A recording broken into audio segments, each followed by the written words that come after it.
during the spring. So I believe in the fall they were in. Yes, they were in the group of death in the fall. The one with RIT, Stony Brook, right. UMass, Cornell, Foul Wings, UMCP, New York Tadpoles, Yeah, and now they we're into beat the New draft. York. They beat UConn.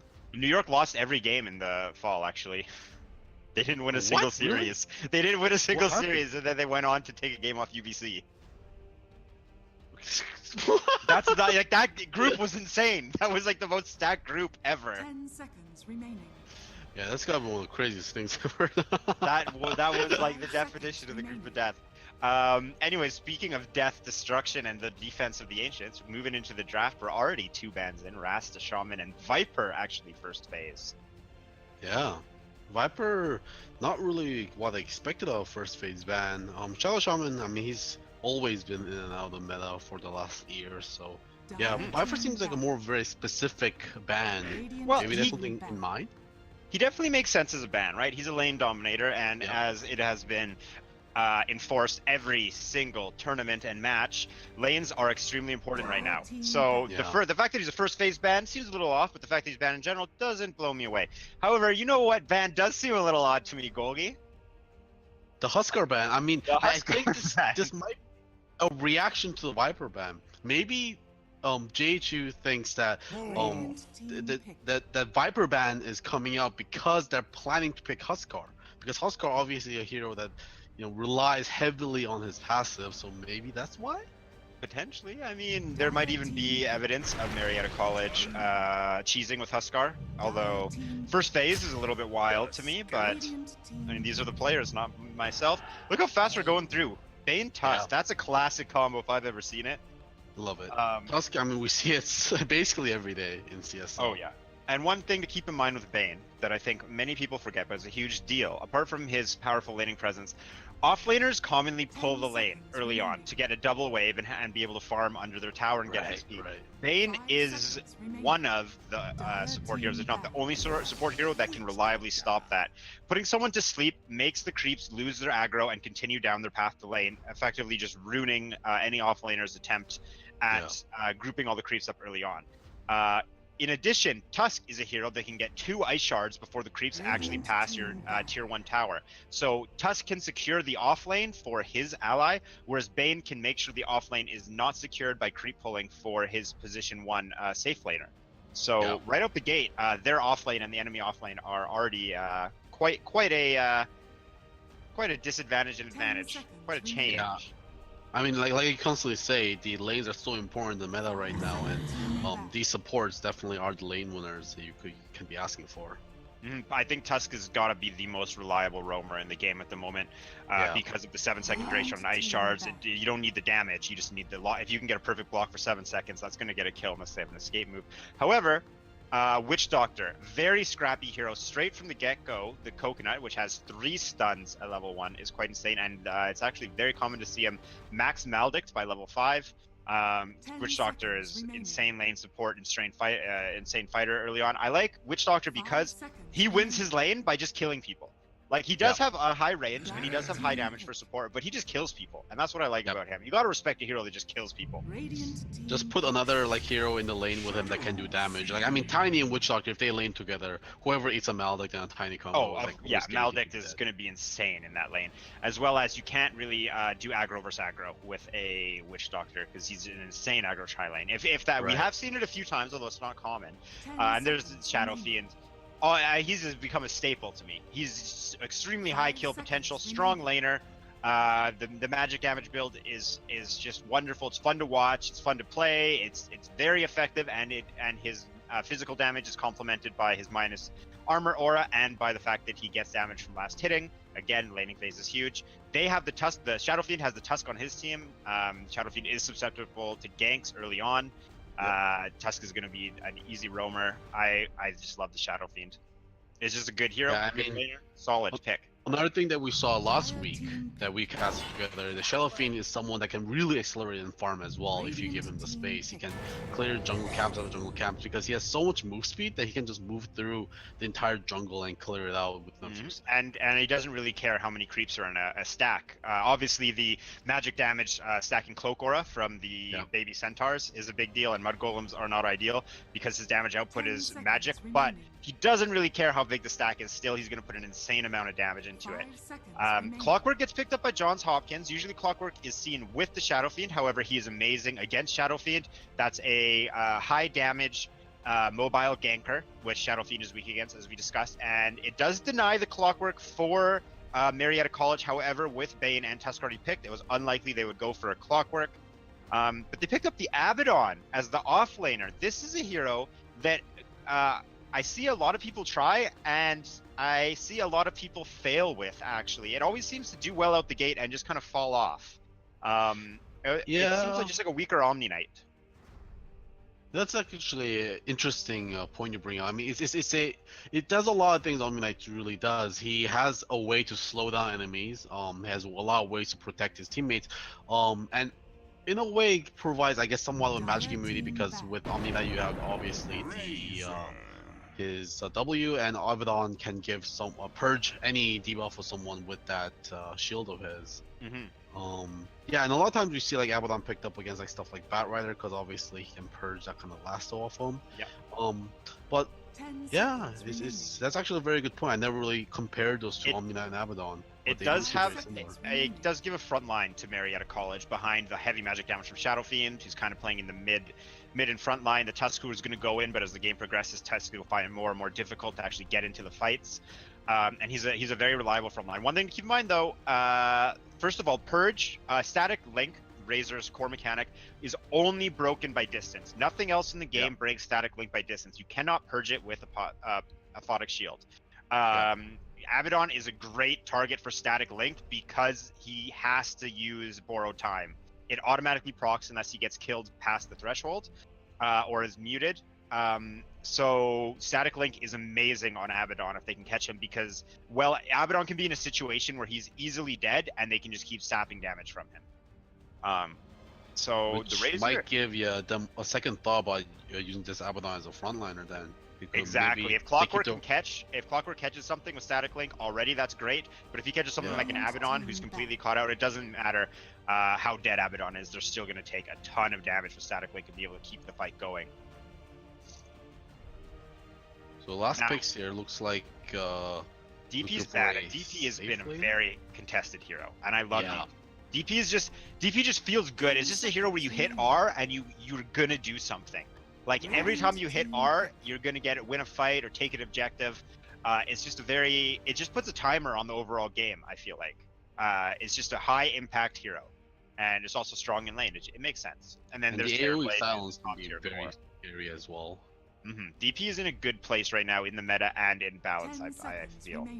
Now, how are you feeling about Johns Hopkins University's lineup? We did talk a little bit about Marietta having a frontliner in Abaddon and some people that can do a lot of work behind the Abaddon. How do you feel about Johns Hopkins University going into a fight right now with their 4 heroes that they've revealed?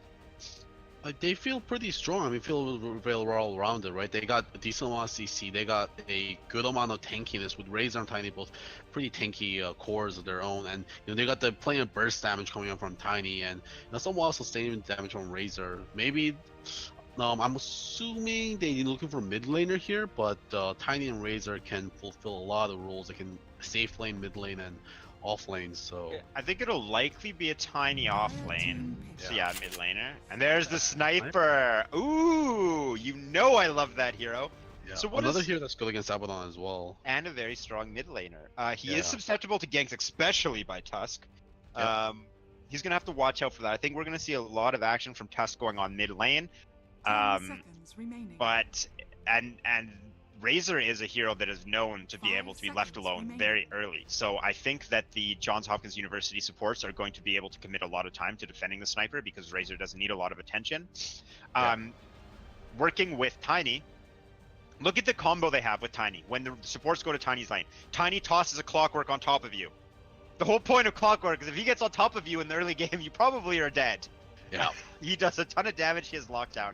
Johns Hopkins University is very well rounded. They have burst damage in the Maldic, and then in the Tiny. They have sustained team fight in the Razor. They have long range in the Sniper and Frontliner in the Clockwork and Tiny again. Johns Hopkins lineup seems very adaptable, very reliable, very well rounded. So far for Marietta, and Clockwork can just go around ganking people as well. Just Witch Doctor, as long as you can hold someone in cogs, that Death Ward and Maledict is going to do enough work to kill everyone except maybe Abaddon. of course, even the Maledict probably alone would be fine. You probably don't even need to use the Death Ward, but as the game progresses, yeah, Death Ward is going to be insane. I think Witch Doctor is going to get a lot of full duration Death Wards off, because look at how much attention Johns Hopkins University is going to need in a fight. You can't ignore a Sniper. You can't ignore a Razor. Tiny is extremely hard to ignore with his initiation ability and his burst damage. What are you going to do to break the Witch Doctor's? Oh, well, there's an answer for some of the more slippery heroes of Johns Hopkins University. I have not seen Spectre in I don't know how long. Like, he's very slow, and I think that's his problem. His ult. Yeah. What is the cooldown of level 1 Haunt? Isn't it like almost like probably 2 minutes? I'll check right now. 180 seconds for level 1 Haunt. 3 minutes, yeah. And so, as we were just talking with DP, every time you use Exorcism, you're going to get something done and it feels good. If you use Haunt on Spectre and you don't get something done, it feels awful, because that's essentially a 6-minute cooldown if you waste a Haunt, waiting for it to come back up again. But on the flip side, Spectre is the notorious late game secured hero, and look how difficult it is to actually kill the Marietta lineup in the end game. You have to go through an Abaddon, you have to kill him twice. You have to go through Spectre, who's insanely tanky. You have Snowball save in Tusk, and Shadow Fiend is not the tankiest hero, but he's also not the squishiest hero in the world.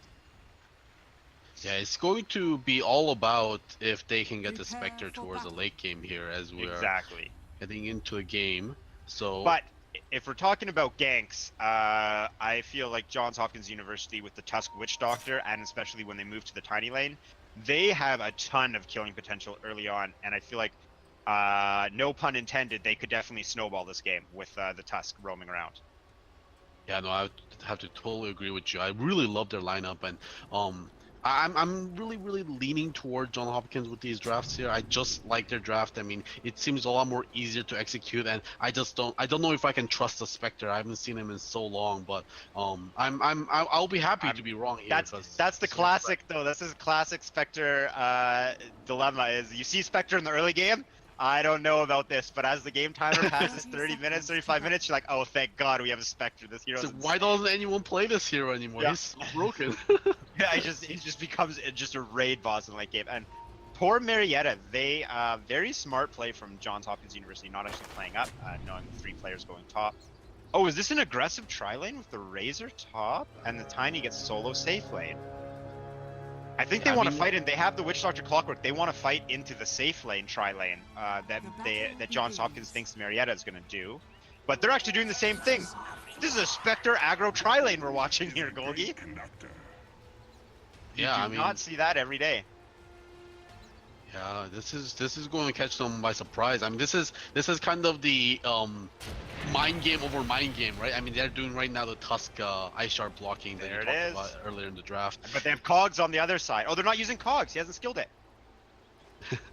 Yeah, they expected the switch, so they switched even beforehand. So I mean, as much as it's a Spectre tri-lane, I would actually put this in favor of Marietta right now, just for the laning phase at this moment. Witch Doctor's roaming across the map, which is going to give Marietta plenty of time to take control of the bottom lane. They actually catch Tiny out. Yeah, Clockwork is keeping right in though. Now Tusk taking a lot of damage from the battery assault. Can they keep it in place? Probably not. The creeps now joining into the fight as well, and get dispersed quite a bit. Witch Doctor's coming in, but Clockwork's not going to have a spell. Very well done by Marietta, splitting the damage of Battery Assault. Battery Assault is very deadly on its own, but when you team up, just like Omni Slash, it is a shared problem that can be much easily dealt with. More easily. Now, I mean, with the heroes from Johns Hopkins rotating back in, this is a very deadly lane. Tiny and Witch Doctor we're talking about just them two together is freaking scary, and you add the Clockwork into that formula, it's one misstep can be a death. Well, yeah. Look at Tiny just picked Toss. Now, if the lane leaves tower range, like Marietta can't farm outside of tower range. if Spectre, I guess it's actually be Bane. If Bane leaves tower range, they throw Clockwork on top of him and he dies. If it's a Tusk, he snowballs out. If it's a Spectre, he daggers out. However, both of those are still going to be a bit of a pain. They have to be used defensively and offer pretty much no kill potential. And I believe Marietta kind of knows, and they're going to sacrifice Spectre a bit to get Tusk into the game. However, he's only level 2, so I don't know what he's going to do with Night Shards against a long-range hero like Sniper. He has to get the perfect block on him.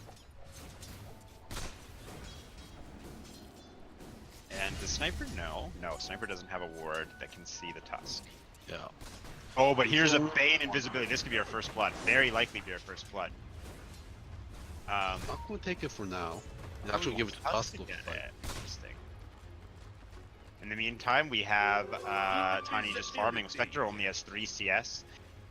And Razor's doing what Razor does, gets left in a lane alone and does fine. However, Abaddon's keeping pace at the exact same CS, 8 and 3 right now. We'll see how that continues. And Sniper in the mid lane. Damage. Mid lane right now looks like there's going to be the final raid coming out to kill that Sniper the first blood. You were talking about how that ganking potential from the Tusk against the Sniper, and then Invis Rune is what did it. And it wasn't a perfect block, but it set up all 3 raises, and just an insane amount of damage coming out from Shadow Fiend when he hits all of those raises on you. Yeah, Sniper doesn't really have all that much strength. No, and now Tusk is going to roam out top. He has Snowball, but it is a Razor. Razor's going to use Static Link. Oh my god. Not much Abaddon can do against Actually, that. not a very good Static Link, and it's on cooldown for 30 seconds. They might be able to try and go on him. Bottom lane, things are coming out. They want to get this Spectre. Yeah, Spectre is caught out right now. He's getting tossed. Oh, yes. But he's going to be able to get himself out with that dagger. Now, Rail wants to fight. Economics is trying there to support. He can toss the tree, and that's not going to be enough thanks to that stick. But you see how effective the toss battery assault is. As soon as that comes out, Marietta has to use all of their spells defense. You know, Johns Hopkins University is in complete control of the conflict there, because everything Marietta has to do has to be every ability they have has to be committed to saving someone's life. They have no kill. Another Coconut actually going out economics, not trying to save himself with that nightmare, but it will get tossed, and he is malleted up, and that should be enough damage to take down from that. They're just going to walk away. Him. Even waste the tango. They don't even look at him die. Now, Tusk wants to go on Razor, but this doesn't seem like the right idea. Yeah. He's just I think Razor is not really that scared. Yeah, Razor just blocks the pull. Now the creeps are going to stack against Abaddon and go push into Razor's tower. And Tusk is going to take the bounty rune. Mid lane now 18 and 7 to Sniper's 12 and 8. So Shadow Fiend being a lane dominator, doing what he does best, topping CS in the game. However, of the top 3 CSers, Shadow Fiend leads, but Johns Hopkins has 2 and 3. 18 and 5 on Tiny and 16 and 8 on Razor. Tiny's 19 and 5 going up against Spectre's 11 and 3. So easily bottom lane going in Johns Hopkins University, not just in CS, but in slowing down Razor, a hero that scales insanely well, but does not do well early. He's having a very rough time, and that's not something you want to see. Yeah, Spectres, that's what we're talking about. This game is going to be about if Marietta can delay the game out long enough for this Taiga Spectre to come online. And Spectre is not a common offlaner, as well as they only have 1 hero committed.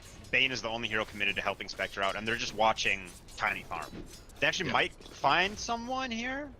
In the meantime, Tusk is setting up mid, very patiently waiting. He's been there for a very long time. Yeah, he's level 2. Sitting on top of a ward earlier as well, so Sniper knew he was there. Well, I think Razor even watched him go down the bottom. Yeah.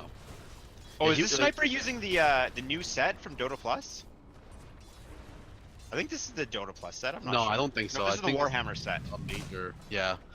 It has like the electric gun. I remember this. This was a rare one. Rare set from that one. And let's see. Spectre thinks about getting a CS, but just backs out. Do you think maybe it's about time to rotate the Spectre back over to safe lane? Actually, there is going to be the cogs, but yeah, Spectre obviously just daggers up. But there's a lot of mana cost to be able to just get out of that. Well, they're going to try and make something happen here. Witch Doctor is no longer committed to the bottom lane, so 2 heroes mid. Here's a great mid lane. Oh! Shrapnel as well. He's ticking down for the Melodic, but I'm not sure that's going to be enough damage. Yeah, he's going to be A-okay for now. Tusk actually spent the 2 minutes between the 4-minute bounty rune and the 6-minute bounty rune sitting mid. Now Razor's at below half health with no static link. They're going to be charging into him. He has the static link finally up now.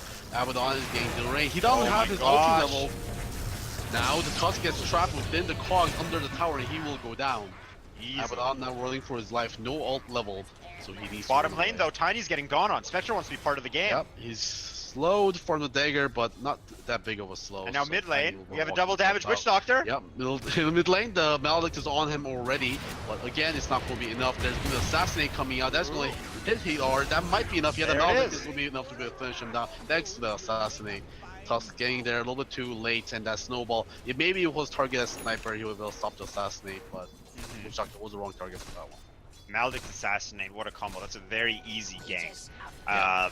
Maledict just works so well this game with both mid and bottom lane. In the meantime, again, we discussed this during the draft. Razor is notoriously an easy hero to have on your team because he doesn't need any attention or babysitting. He just sits top. They don't. John Hopkins, according to Johns Hopkins University, they don't really have a top lane. There's just a Razor on their team.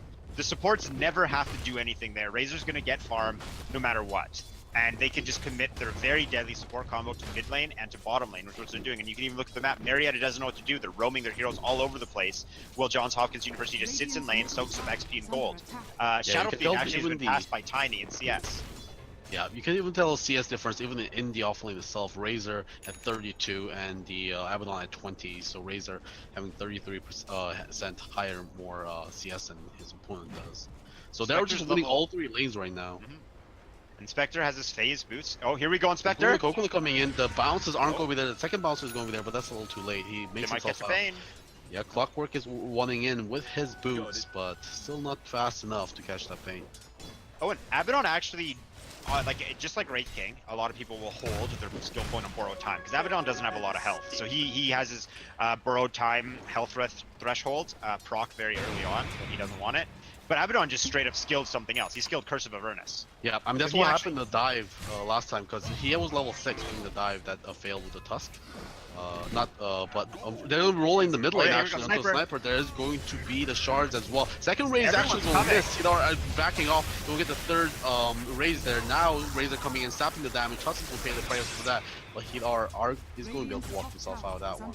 In the meantime, Abaddon does get a little space. He's choosing to use it. He's opting to jungle instead of farming under the enemy tower. And with Sniper down, many TPs. A little bit of space for Marietta. The net worth difference is still less than 1k, which, although it feels like Johns Hopkins is in control, Marietta is doing a fantastic job of not putting their heroes in position where they can die. Speaking of Sniper or Spectre bottom lane. Spectre is going to get gone on. The Maledict is on him as well, but he hasn't taken enough damage. Now, Tiny getting turned around. He's doing a slow down by Dagger. Now support trying to work here, but the Cogs is amazing there. Nightmare being down for a little bit, but the Witch Doctor tanks that for his teammate. And they're going to go ahead and hit the Shrine, I believe, bottom. No, it's already been used. Spectre needs regen. There's no regen on his support. Spectre has to go home. This is a huge deal. Spectre doesn't have Haunt either. I wouldn't be surprised if... No, Spectre has a TP. I was going to say they let Spectre get the tome here.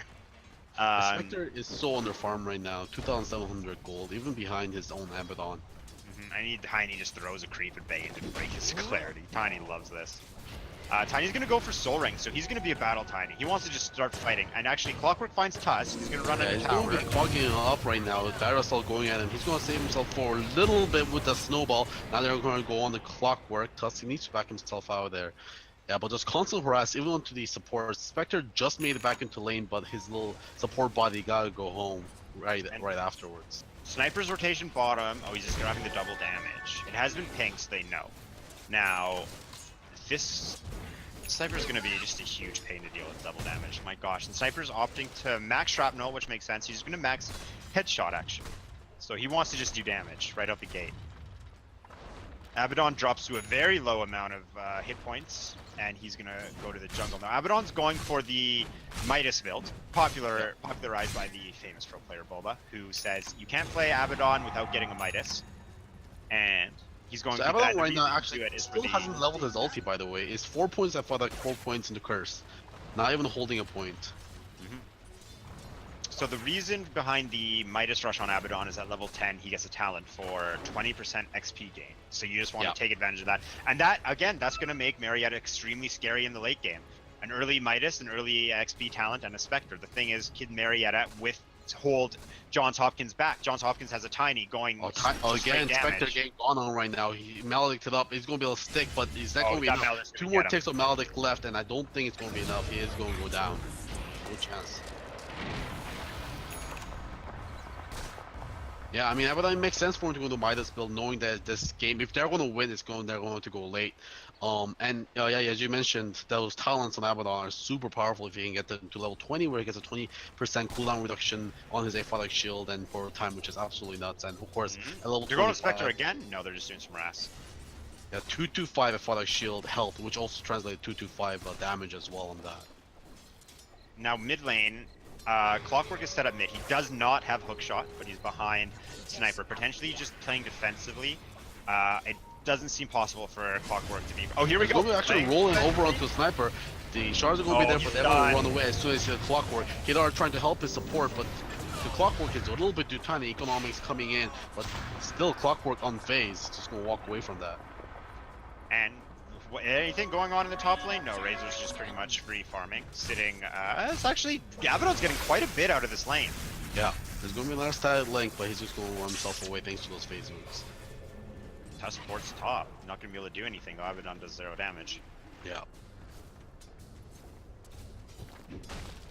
Now, Spectre is doing what Spectre has been doing this whole game, which is watching Tiny farm. Spectre's going to go for a Mask of Madness, which I think is it makes sense. It makes sense in these situations where you're a hero that needs to farm, but you're going to be forced to fight. I think because Mask of Madness does do both farm and fight. Right. Spectre really only has one spell to cast, right? Spectral Dagger. He's going to use Haunt every 3 minutes when it's up. Maybe they can make something happen with it, but as Marietta was doing a fantastic job positioning their heroes defensively earlier, John's Taiga again getting stunned in the bot lane. He's going to get maledicted up and avalanche. Now he's going to pop his ulti. He's going to use that to juke the enemies out a little bit, but as you said, using the ulti defensively and getting nothing out of it does hurt. That is a 3-minute cooldown. 3 minutes where Johns Hopkins doesn't have to worry about Haunt, and they can make moves. Abaddon, first time showing up outside of the lane, leaving Razor atop to free farm. Razor's over twice the level of Tusk and twice the level of Bane. You combine Tusk and Bane, and they are not the same level as this Razor, who they are trying to deal with top lane. They're both going to leech XP. Clockwork is here now, with hookshot, I might add.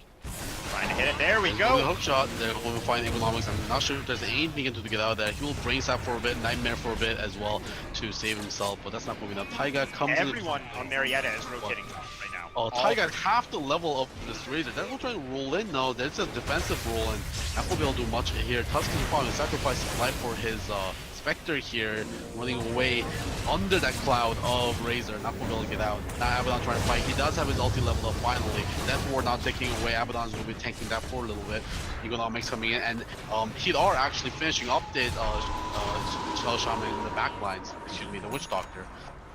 With the ulti, but in the end, it's going to be a 2-for-1 trade there with the Tusk going down earlier in the fight. Actually, 2-for-2 because also Bane died. Very mean. Oh, they might get an Abaddon. There we go. Ulti this time, and that burst damage from Tiny will blow through his shield. But now they want a revenge. Tiny already has a Shadow Blade. They won't be able to find them.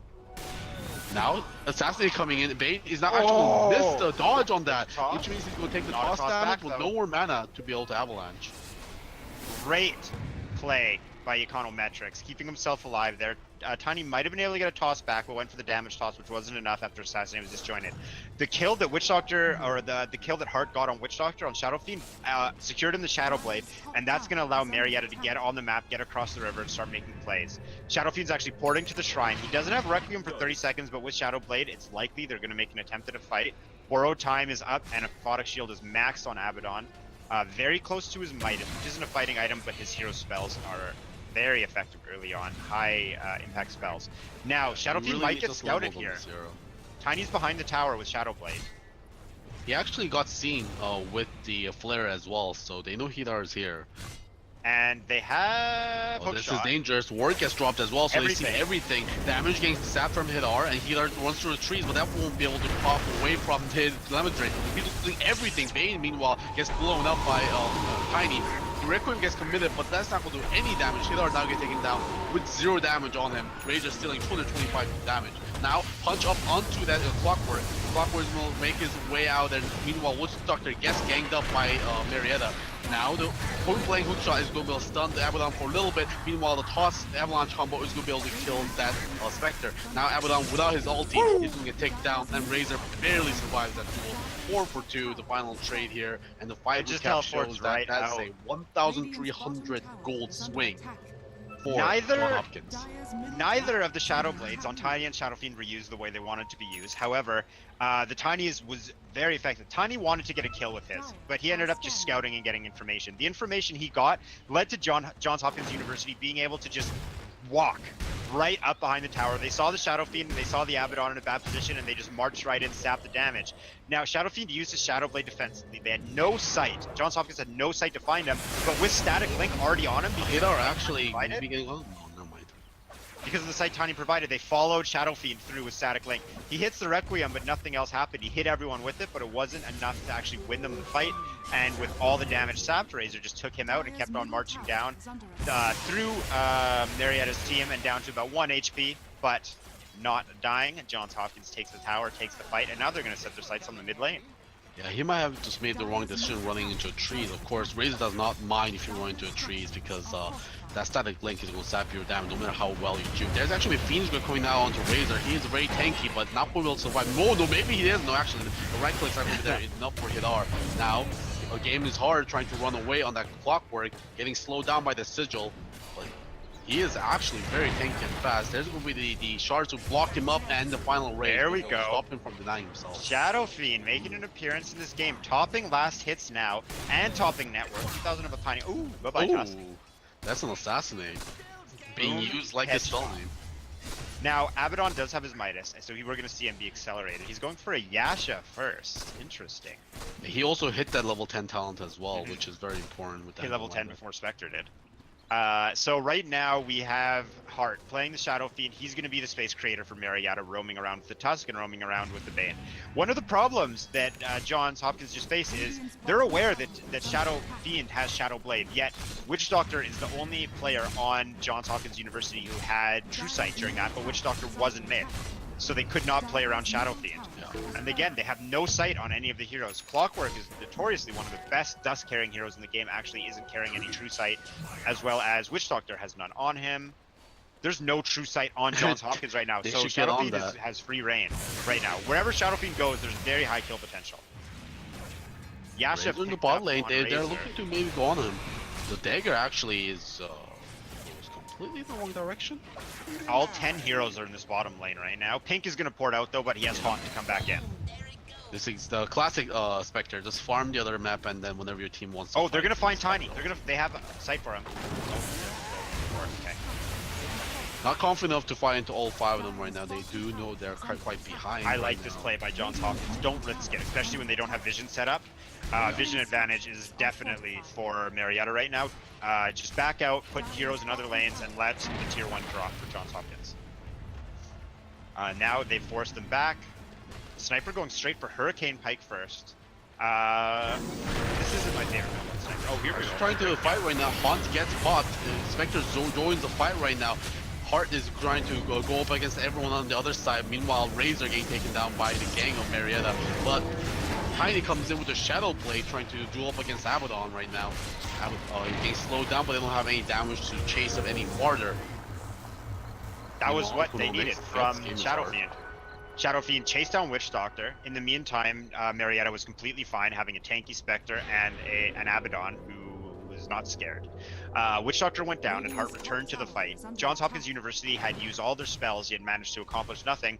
And now that the damage was back in Shadow Fiend, there was nothing for Johns Hopkins to do but just let Shadow Fiend collect their souls. Yeah, that was a 4k gold swing there from Marietta, and this Shadow Fiend really doing all the work right now in the mid game, trying to get his team over into the late game. And that's exactly what they need, because right now Shadow Fiend is their only real mid game. Abaddon is sort of transitioning. He has Sanj, and there he goes. He's queued up the Yasha. Classic North American Dota, going for the Sanj Yasha build. Now, Sniper showed mid, which was another big part of that. As soon as they saw Sniper show mid, Shadow Fiend was like, we need to go. He went right in there and started Spectre might get got on here. He's sitting on top of Ward. There's going to be the Avalanche toss combo coming out. Tiger does not stand a chance. Well, living up to his name, or her name, Spectre has become a ghost. No longer alive in the dire jungle. Now, with no... Oh no, they have sight here for Shadow Fiend. Yep. But no catch. Out. Do they have the dust?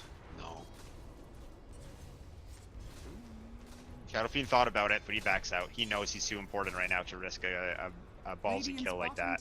Well, too many are missing. by far the most farmed hero on his team. Now Marietta is winning the vision game. They're the only one with wards up right now. They're all defensive, but that's what they need. The later the game goes, the more they have it secured. I would love to see Tiny be more active right now. It looks like Tiny wants to finish a Lincoln's. He has a there's actually a smoke, but he gets popped immediately by Tusk. Tusk is going to snowball himself. That's just probably going to be such a sacrifice here. There's also a Fiend's Grip on Razor. Yeah, there's a Fiend's Grip on the Razor, and the hookshot comes in to stop that. Meanwhile, of course, Tusk does die in the river. Economics does get trapped in the cogs and will get taken down. There's 2 heroes dead for no recourse there. Hart trying to push the bot lane while this is happening. Taiga in the mid lane. Gotta be careful, he doesn't also die here. Now Hart has pushed the bottom lane out again, making space for his team. However, Johns Hopkins University would like to trade a T2 for a T2 while they have a player advantage. Hart will stay bottom, and in this situation, you got to give Marietta the advantage because they have a hero just solo pushing a lane. And there we go. Now the rotating hero's back because the Shadow Fiend, unable to continue going mid, Johns Hopkins University will back up. And there's Shadow Fiend again, doing what he needs to do, being a space creator for his team. The problem is, he's doing a great job making space. His team needs a lot of space. Spectre is sitting on FaZe Boots Mask of Madness, 22 minutes in. Check the net worth chart. Spectre is behind both middles. He's behind both offlaners. He is the least farmed of all cores when Spectre is probably the greediest of all heroes here, so not a very good sign. But we expected this from Spectre getting drafted. Yes, very slow, but as the timer goes on, Spectre becomes scarier and scarier and scarier. Yeah, even just having enough levels right now, of course Taiga does not have level 4 dispersion, but even having level 4 dispersion can make her a very scary hero in team fights. Yep, I mean Spectre can already farm Ancients very quickly. The thing is, it would be nice if Spectre could farm heroes, but this will be a slow game, especially not being able to go Radiance because of how difficult the laning phase was. Yeah. In the meantime, Dust has been picked up on Clockwork, who's now going for a Blade Mail. I love that because Shadowfiend didn't go Yule's build. I was going to say Blade Mail is a great counter to that. The Blade Mail is going to help against, or the Blade Mail is going to make Clockwork a much more scary initiator for his team. When he runs in there and pops the Blade Mail, it's much more difficult to deal with him.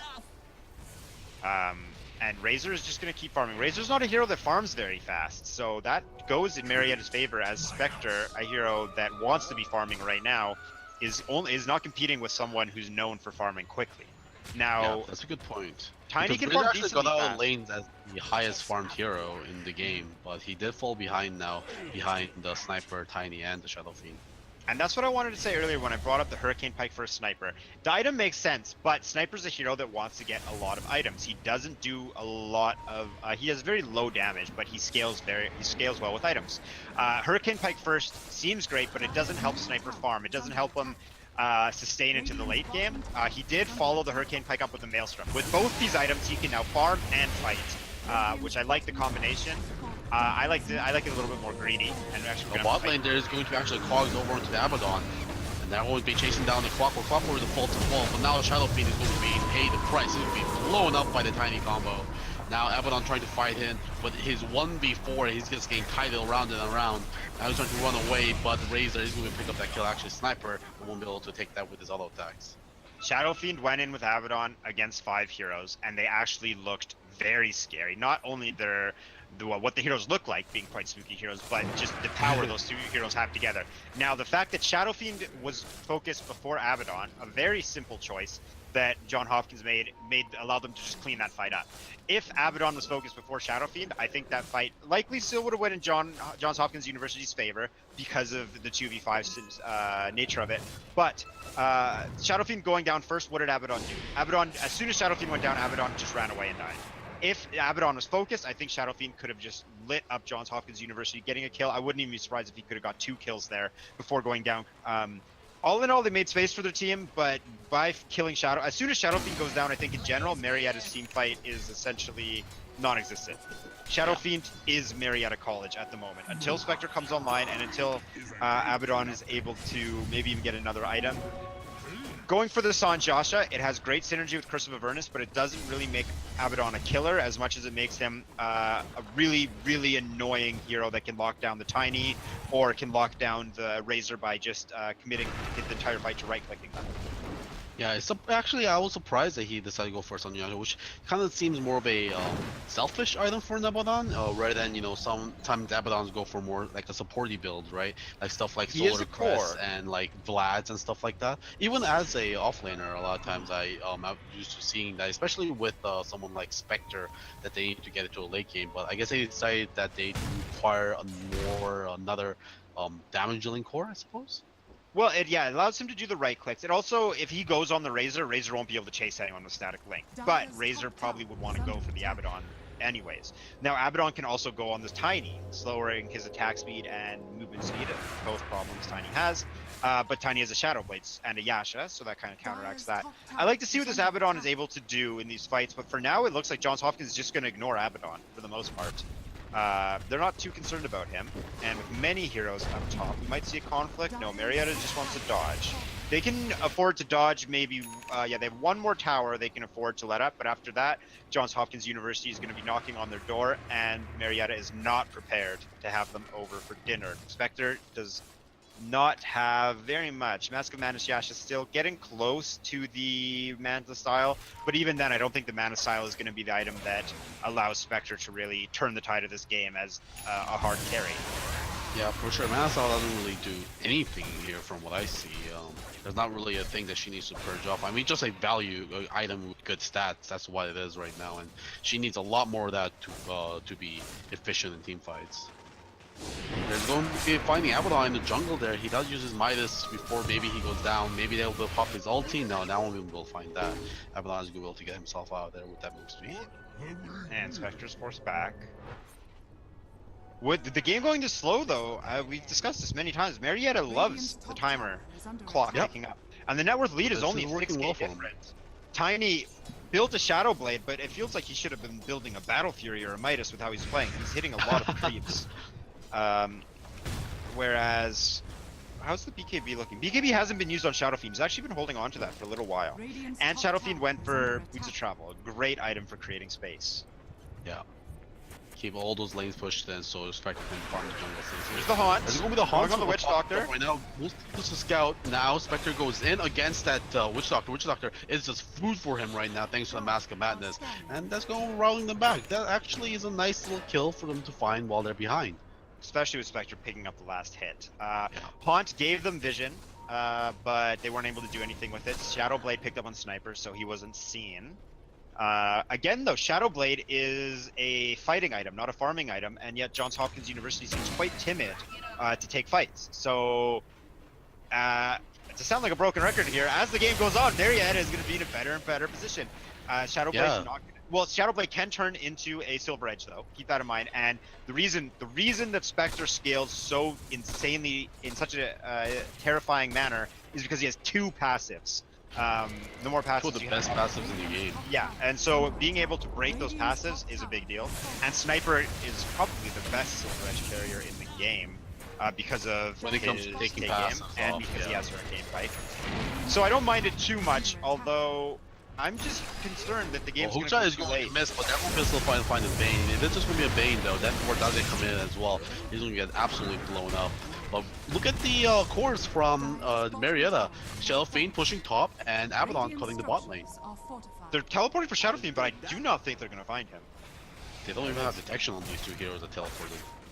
Now, I don't mind the Death Ward being used there. First of all, Witch Doctor probably is getting a little antsy. This game is slowed down. But second of all, Death Ward is going to guarantee a kill in that situation. Guaranteeing a kill in that situation likely guarantees a tower. That is the last tier 2 tower that Marietta has. When Johns Hopkins University Spectre actually gets found by a Razor here, thanks to the plasma field. Spectre is trying to run through the trees. Toss the Razor?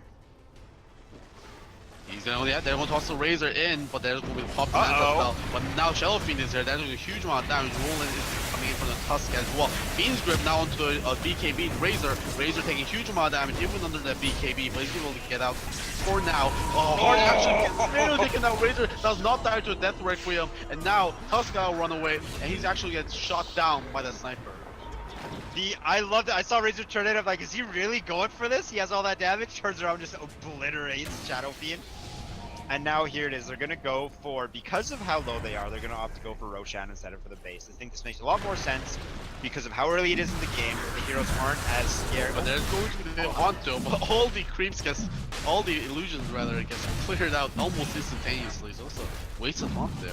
Very nice of Spectre using his 2.5 minute cooldown to increase the network of Johns Hopkins University there by feeding illusions. Bottom lane is getting pushed hard by creeping Marietta, however the obvious spotlight here is on Roshan. The team, Johns Hopkins is going to take Roshan, they're going to take a shrine.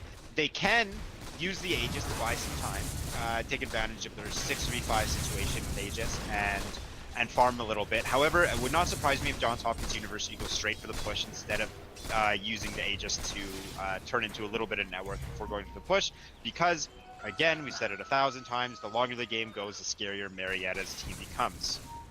How's our Abaddon doing, by the way, with his experience talent? Level 20 now. 90 damage. He didn't go for the cooldown reduction. Wow, he went for the 90 damage. He's going for a carry, yeah. Look how hard he hits, though. He hits very hard, 250 damage. Now, what are we looking at armor-wise? Well, Tiny has an insane amount of armor, 60% reduction right now, 60% on Razor. The physical damage from Abaddon actually doesn't seem too scary, especially once Sniper gets 35 knockback distance, which is picked up. I don't think Abaddon can actually chase anyone down. If Sniper's auto-attacking you with his level 20 talent, 35 knockback distance, I don't think, I think you have to back up. There's not really anything you can do. Abaddon right now just trying to tank some damage so that the tower doesn't get hit. Meanwhile, Spectre is farming up in the enemy jungle right now. They're actually even on tower. I'm not even now that Tiny's showing up, but it would be nice if they could make Abaddon use borrow time when he doesn't want to. That's a big deal. Is finally popped, but now the tower gets finally broken down here. Abaddon is going to be able to now pop his ulti. I like Sniper playing up. Sniper has the Aegis. Spectre is actually pushing the bottom lane now. Spectre takes a tier 3 bottom lane, but the racks in the mid lane are taken down. The range racks still remaining. There's going to the Requiem used onto Razor, who's in Fiend's Grip right now. He does go down. Spectre makes his way out there after taking the tier 3. Meanwhile, now the Sniper, the target Sniper is going to go down, but the Death Ward is ticking on top of Abaddon. Abaddon is going down. Aegis has been claimed there. Shadow Fiend picks up level 20, another insanely scary talent, 150 Shadow Raise damage. Now, Man, I would Spectre did not use the Haunt earlier in that Roshan pit, that fight could have gone a completely different way. Definitely. That almost went even with pushing. I would almost give that to Marietta because, I mean, both teams gained a lot there. The fact that Marietta can now attack shrines blows my mind. Johns Hopkins University did not want to lose a T3 there. With how much control they have over the game, and how much control they need to keep on this game, to keep the Spectre locked down, to keep a Shadow Fiend who just hit level 20 and is going to do insane raise damage, and an Abaddon who is going to be 25 very shortly because of his talent.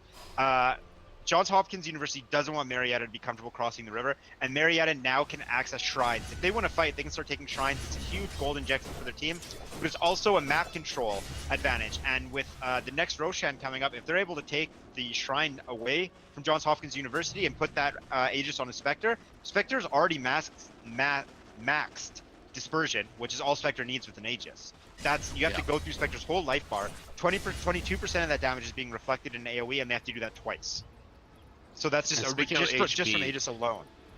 Yeah, he's going to be looking to stack basically stats here. He's looking to build a Scotty afterwards because he did just finish up that Fusel, which is probably all the damage he's going to need for a very long time. And the Scotty makes a lot of sense with the Abaddon build, where if Abaddon, first of all, if Abaddon's on it, if Abaddon has a Shiva, this is really overkill with their kiting ability on Marietta. If Abaddon's on someone, they're not going anywhere. If Abaddon and Spectre are on someone, they might as well be rooted. They're going nowhere.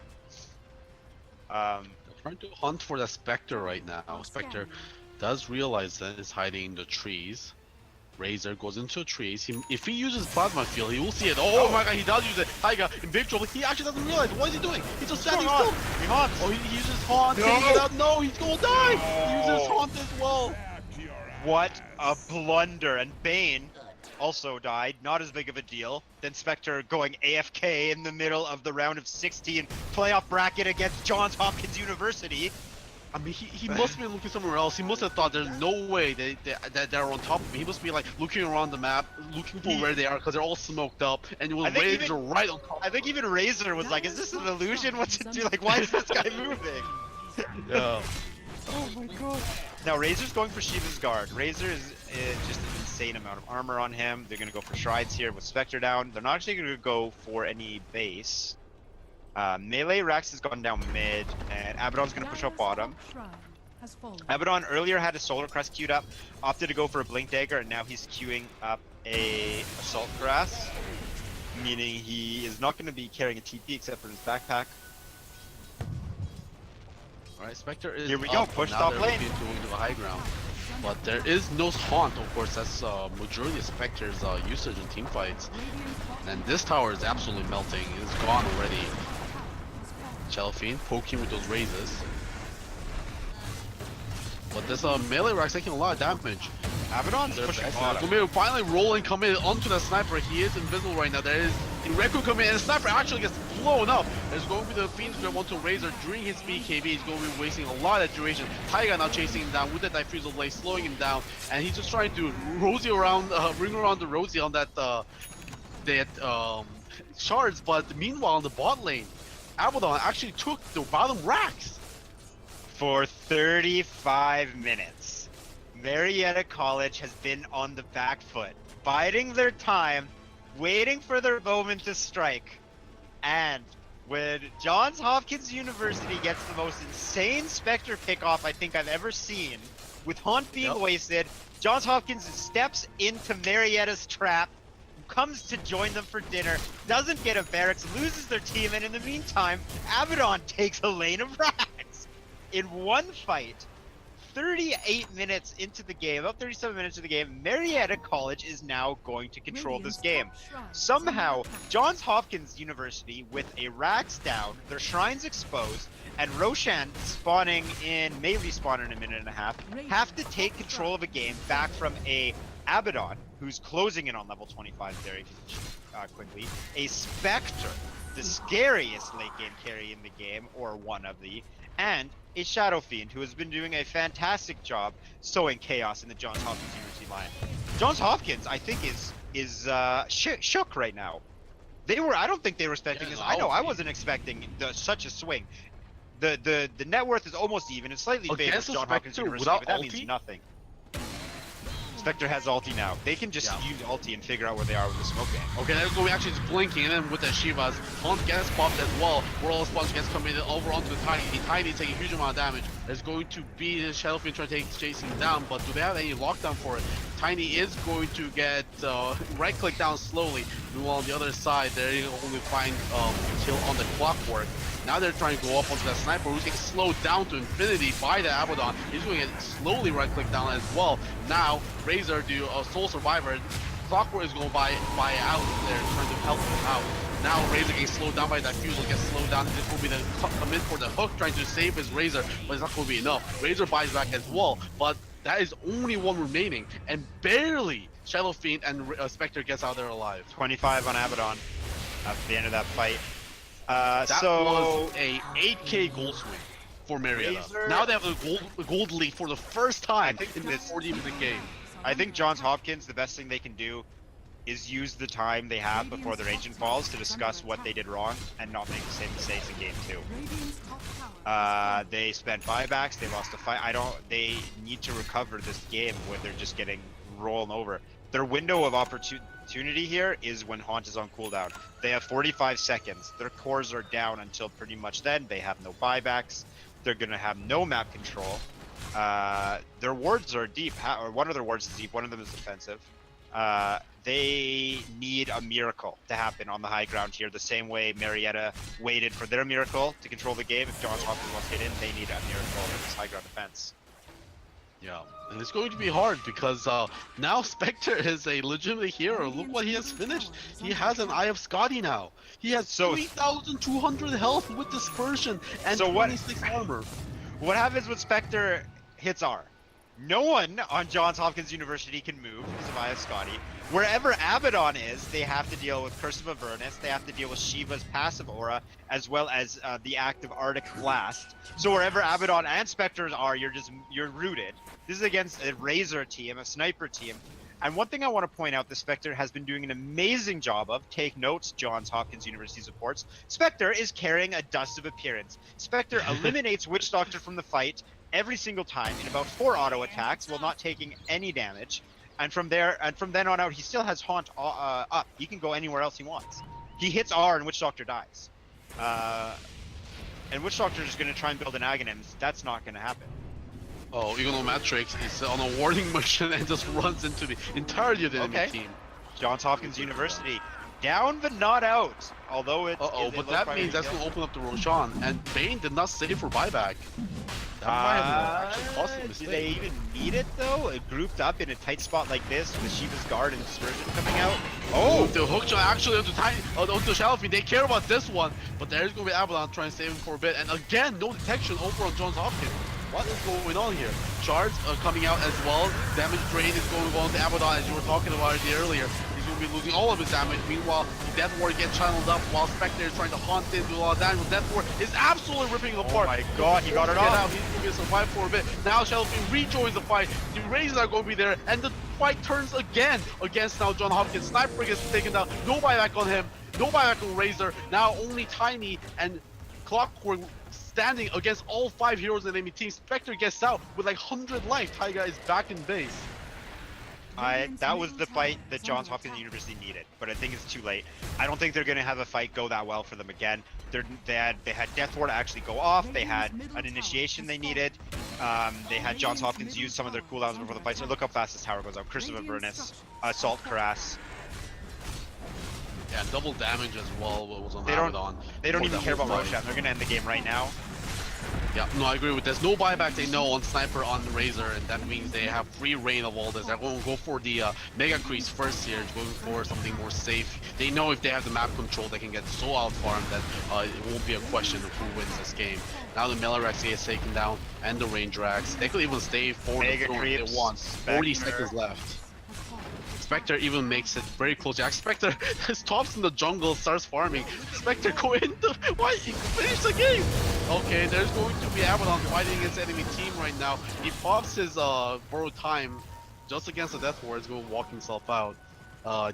Don't know about not finishing the game there, but I guess they think this is a safer alternative, and they're going to go over to the Roshan. Yeah, Roshan, Mega Creeps, level 25 Abaddon, a Spectre at 43 minutes into the game.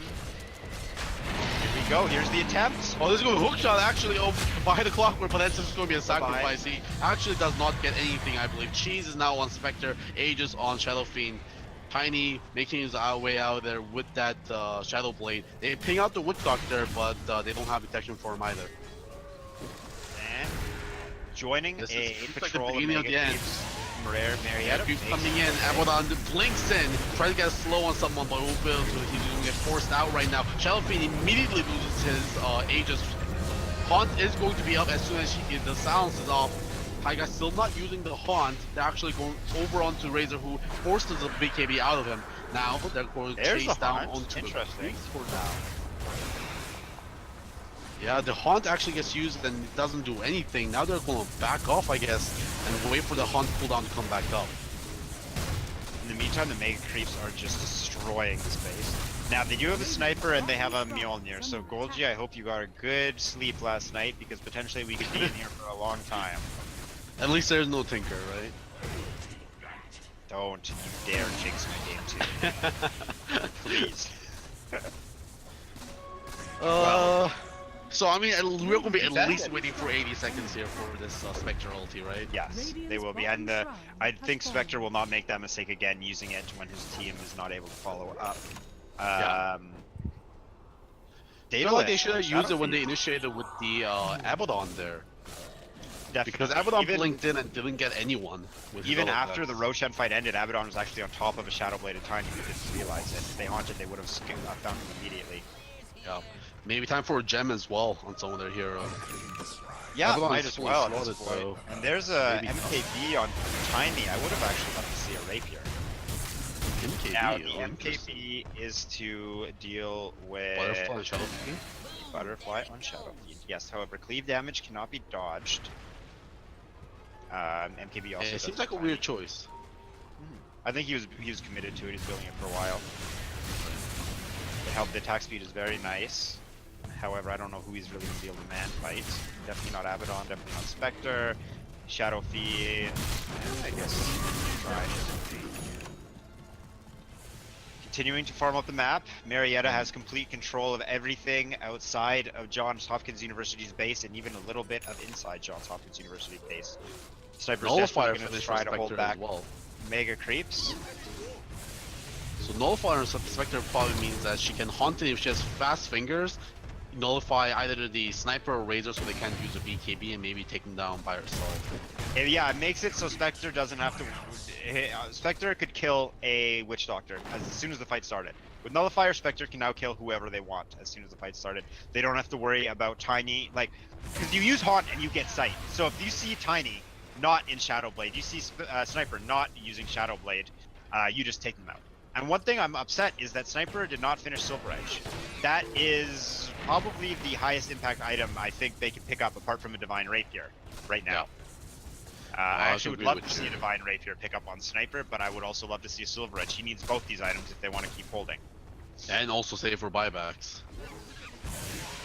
Which he has on cooldown. Actually, this might be a good time to check for buyback status. Right now, Shadow Fiend, Abaddon has buybacks. No buybacks on Spectre for now. Still waiting for gold on Tiny. Sniper is back up and also just waiting for gold on Razor. Not very much on Razor though, only 500.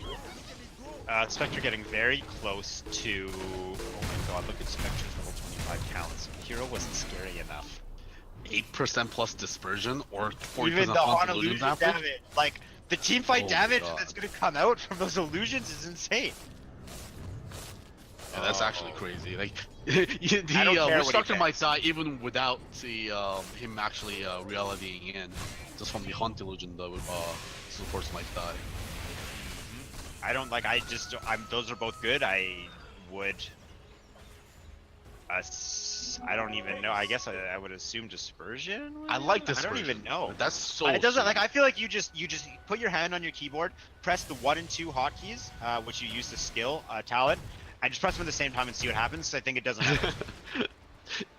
Dispersion is so like it seems like Dispersion is one of those skills. If you have it like skilled enough, that you just can walk into the enemy team and then kill themselves on you. Exactly. I feel like Dispersion is probably the better one because illusion. There are ways to deal with illusions. Although Johns Hopkins doesn't have anything crazy like a Lion to mana drain them, for example, or an OG to kill them immediately.